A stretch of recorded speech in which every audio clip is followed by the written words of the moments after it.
నేను ఎవరిని పంపెదను?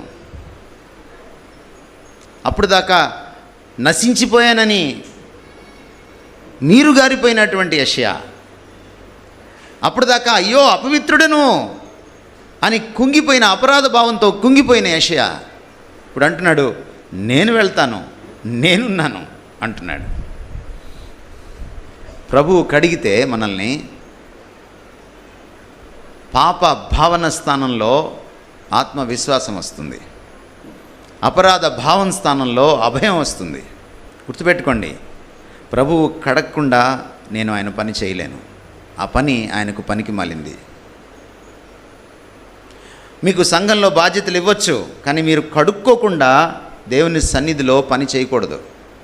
అది ఒక మైక్ బిగించడం కావచ్చు, అది మైకులో పాడడం కావచ్చు. కడుక్కోవాలి. వెన్ యూ కమ్ హియర్, మీరు దేవుని పని చేసేటప్పుడు పునీతమైన తర్వాతనే పని అప్పగిస్తాడు.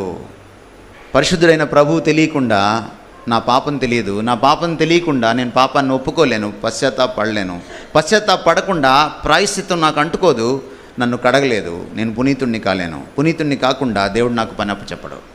It's all interlinked. గమనించండి, ప్రభు పని చేయడం చాలా ఉత్కృష్టమైన పని. ఈ ప్రపంచంలో ఏ ఐఏఎస్ ఆఫీసర్కి, ఏ పోలీస్ ఆఫీసర్కి, లేకపోతే ఏ ముఖ్యమంత్రికి, ప్రధానమంత్రికి కూడా దొరకనంత ఉత్కృష్టమైనటువంటి పని ఇది, ప్రభు పని చేయడం.